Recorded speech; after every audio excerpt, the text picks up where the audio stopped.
Hello everybody! Hello! Back again. I'll just wait until some of you start to join us before we get started, but in the description of the video you can see the topics that we're going to touch on. I'm pretty pumped for this one because it's sort of like at that time of year now where you're a bit lost with what you're doing, where you're going and so forth. Yeah, there's a funny meme on Facebook, the feeling you have between Boxing Day and New Year's where you don't know who you are or what you're doing or where you come from, and I can totally relate to that right now. Yeah, 100%. Yeah. Cool. So as you start to come through, you're obviously going to just start to see where we're up to in the video, but later on we'll upload the full video and you'll be able to watch it from the beginning. So we'll get started. So the first thing we're going to start on is how or what a SMART goal is. So hopefully you can all see that and it's not backwards. However, a SMART goal, it's an acronym that we use for creating a goal that's specific, because the thing is just wanting to tone up, lose weight, get healthier, they're all fluffy kinds of goals and they don't really mean anything. You can't measure it, and that's what the M stands for in SMART. So it needs to be something that's measurable. Yeah, so S is specific. Yeah, yeah. M is measurable. So that's So, what we're up to. Are we? Yeah, that's measurable. Did you explain what specific is though? Yeah. Okay, cool. I didn't hear that bit. Are we going to do achievable? No, so measurable. So a measurable goal would be to... So you have to have the specific goal, so you want to lose like 10 kilos or something, and then you're going to measure it by the 10 kilo loss. Yes, that's the measurable bit. Yes. Yeah, cool. Yeah. But it also needs to be achievable too. So realistic, you cannot, if somebody comes to us and says, oh, I want to lose 10 kilos in, 6 weeks. Yeah. Yeah. That's not achievable. It's not an achievable goal. Achievable. And it's not a realistic goal. And it brings you to realistic. Yeah. Yeah. Which is the R. Yeah. And it's not realistic to achieve. Yeah. Yeah. And finally, the time bound is the last letter in the SMART acronym. That's what ties everything together, because unless you have that clear end date, you're going to fluff about. You're not going to do the things that you really need to do to get the goal. And you don't know when you're going to get the goal because it's not time bound. Yeah. Yeah. So we do really need to set SMART goals, and especially at this time of year. And actually all of you in this group are signed up for 12 months. So the work that you put in now is going to determine your entire 12 months. If you skim over this and you fluff over this part, you're going to skim and fluff about for the next 12 months, and you'll most likely pull out at some point. Okay, so we don't want you to do that because we want you to achieve your goals. So creating a specific, measurable, achievable, realistic and time-bound goal is what you need to do, and you need to do it now. Don't do it later on or after you put the kids to bed, because you'll probably sit down and Netflix and chill. So take the time now while you're listening to us speak. And while you're feeling like shit after Christmas. Yeah, that's exactly right. That's why we're doing it right now. What do you want to achieve next year, 2018? And think creatively. So think about this time right now. Fast forward 12 months. What do you want to look back on and be proud of achieving? Okay, really set something that's going to make you smile. Smile at this time of year next year. Yeah. Okay. Yeah. Cool. Yeah. Okay, so so we normally cover it in week 2 of our transformation challenge as well. And in your book, this is what it looks like. This is my book. It's very loved. It's very old. So you set your 12-week, what you want to achieve, your SMART goal for 12 weeks, and then you work your way backwards. So if you wanted to lose 5 kilos by week 12, then you put your 5 kilos, and then you put in your 56, then we're hoping to be about 2.5 or 3 kilos, and on the 28 goal, so in the first 4 weeks, you want to be hoping to lose about 2 kilos of, around about that. Yes. So you bring it back. So that's page 38 and 39, is that right? Or 37 and 38? No, 38, 39. Oh, 38, 39. Yeah. You sure? No, 37. Yeah, that's 37. Oh, sorry. Yeah. That's 38. Yeah. So in your manual, you've got 86 day, 54 day.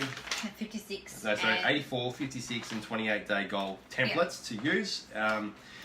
You can do that for 12 weeks, and you can also do that for 12 months as well. So don't be shy about it. If you want to lose, for example, 15 kilos next year, so this time next year lose 15 kilos, you break your entire 12 months down into 3 MP programs. So that's 5 kilos per MP program. And then you break those MP programs down into smaller achievable goals. And by doing this, you're going to give yourself that, that happy feeling, but also the marker points on the marker points and the small goals to get to the big goals. Exactly right. Work towards the little goals to get to the big goals. Yep. And then it's not as stressful then. As well, you think, oh, that's achievable. I met with Jill today, and we came up with a plan, and then she was like, oh, okay, that's achievable. I can do that. So very scary thinking about it 12 months from now. Very scary, exciting, uncomfortable. Beyond the reach, but you think you can do it. But then when you break it down into smaller goals, and she was like, oh, hey, cool, I can do that. Yeah. So that's a really important part. Set the big goal, break it down. Awesome. Next. Next topic. Yeah. So we're on to talking about connecting your goal to your why, because goals are just numbers and they don't really mean anything unless there's a really strong emotional reason behind that. So, for example, when Megan transformed herself after Logan, she wanted to show mothers that you can get in good shape after pregnancy, run a business, be a mother of a young child and an older child as well.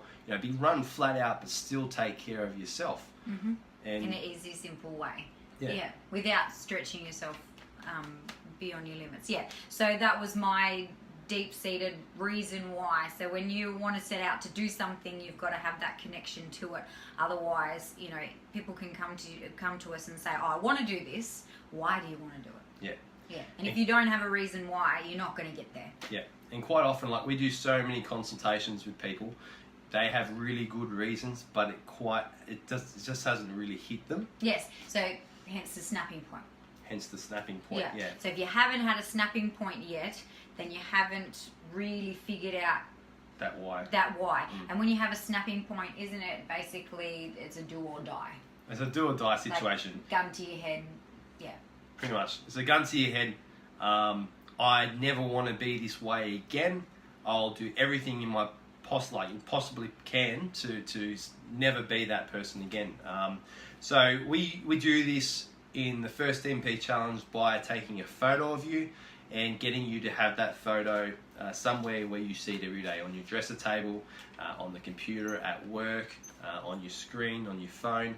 By having that really strong pain point, it tends to get you kick-started and moving in the right direction. That's the whole point behind that. And so that's how Pete thinks. And that's how he is motivated, what makes him tick. And so other people, they may not tick that way. I am kind of like, I would rather see where I want to be. So I often say to my clients, how about you put a picture of what you would like to look like, or an ideal model, or someone that you've seen that you think, oh, okay, that's achievable and that's what I'd really like to go for, something like that. Or an outfit, and you put it out and it's visual and it's more positive. So you've got to work out what angle actually ticks and what makes it work for you. Because if you're seeing a horrible picture every day, it just makes you down and depressed, and that's not going to work. No, and that's the way I see it. Whereas Pete has that do or die, like gun to your head kind of thing. That photo sort of resembles that gun to your head. I would rather, It's sort of, you've got to, I think you could probably use both of those very well together too. So I've got a client that actually does that. So she puts up a picture of the very first photo that I took of her. She'll know who I'm talking about now. And then an ideal photo of what she would like to look like. And I think that is awesome. And also up on somewhere where she can see it every day to remind herself, oh, okay, I've got to go and eat, or I've got to do what I need to do to get to where I want to be. And I was really quite proud of that, and I thought that's a great way. Cool. My snapping point was Megan falling pregnant, I had like a big like bang go off in my head, and I was sort of like, yeah, I don't want to be a fat dad.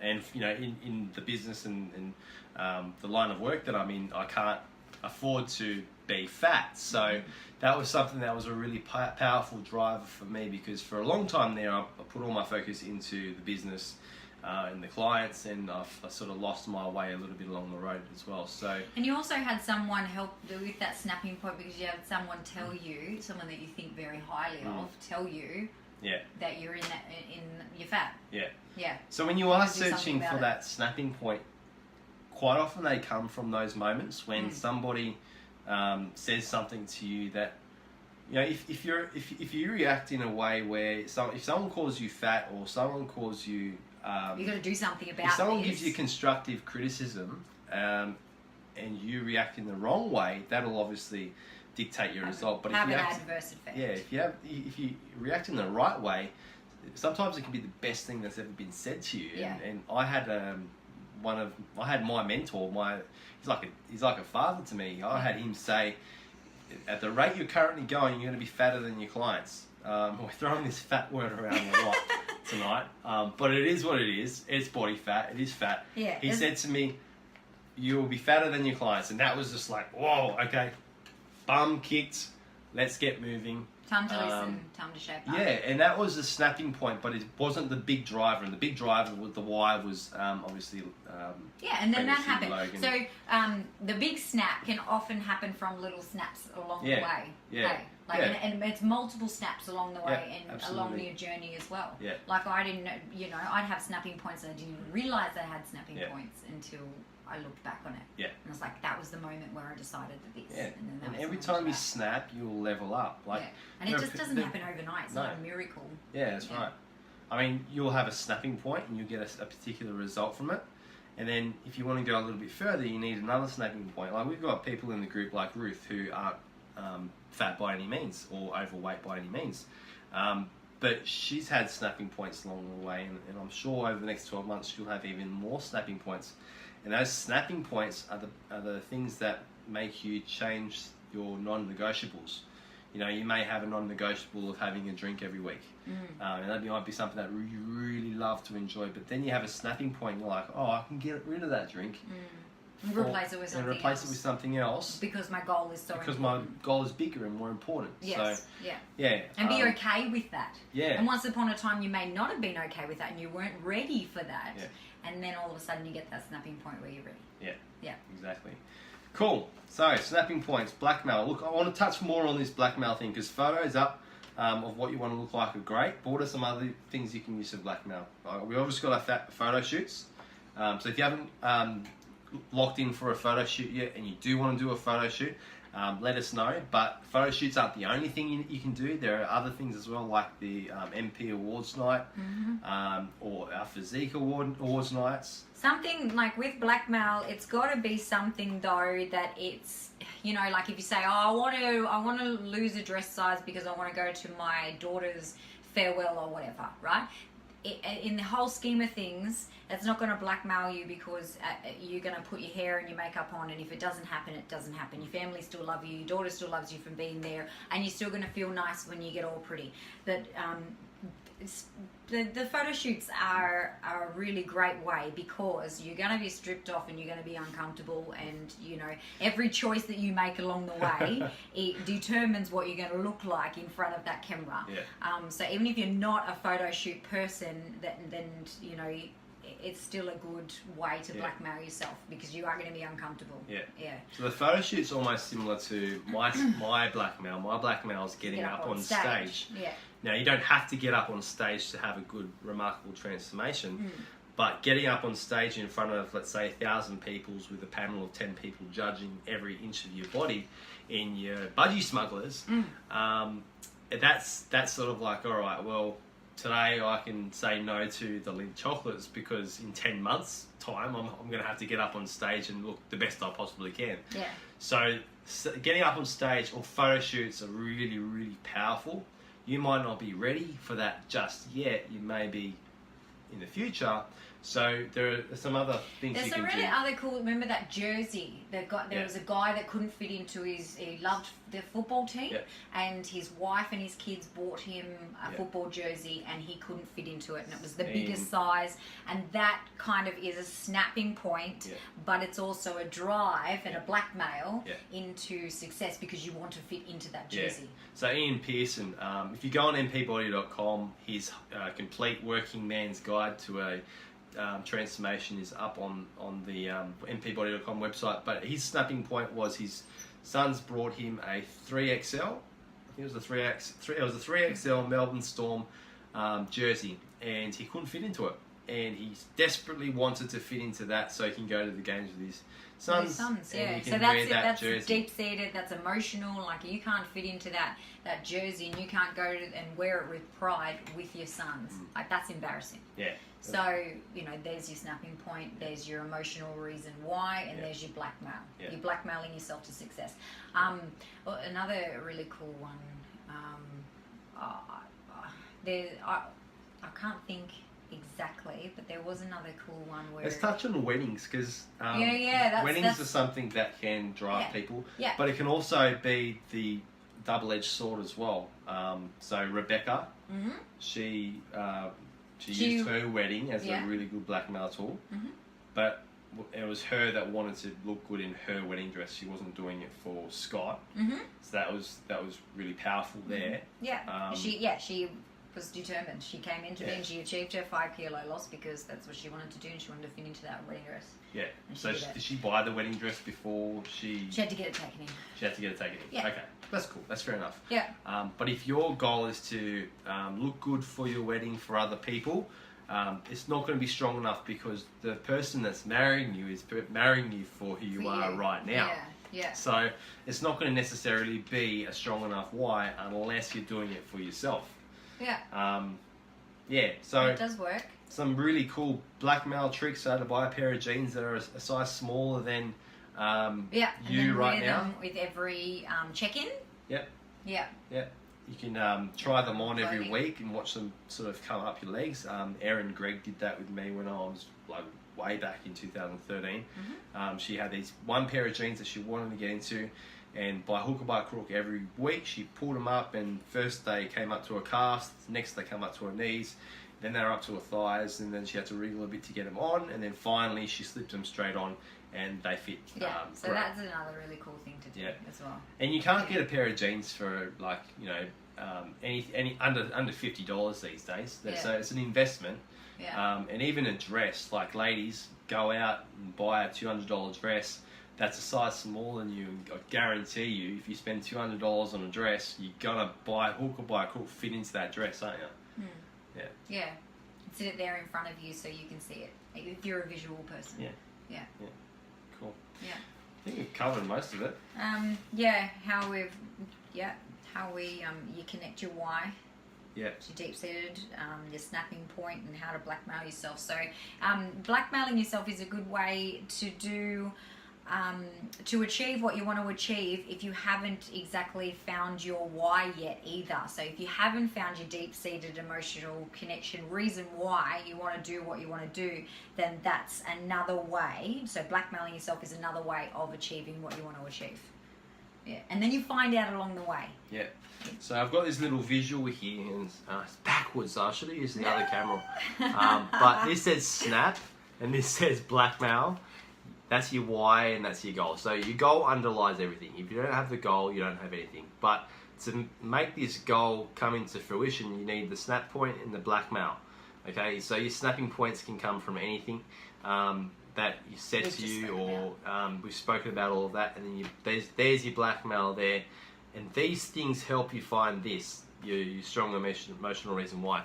And it's something that is developed over time. My why when I first started was to look good for the ladies. Okay, I was a 17-year-old, and then it developed into business, and then further down the line, snagging this one, and keeping her, and finally, kids, and now it's loyalty and respect. So now it's sort of like, right, how do I go from good to fucking awesome.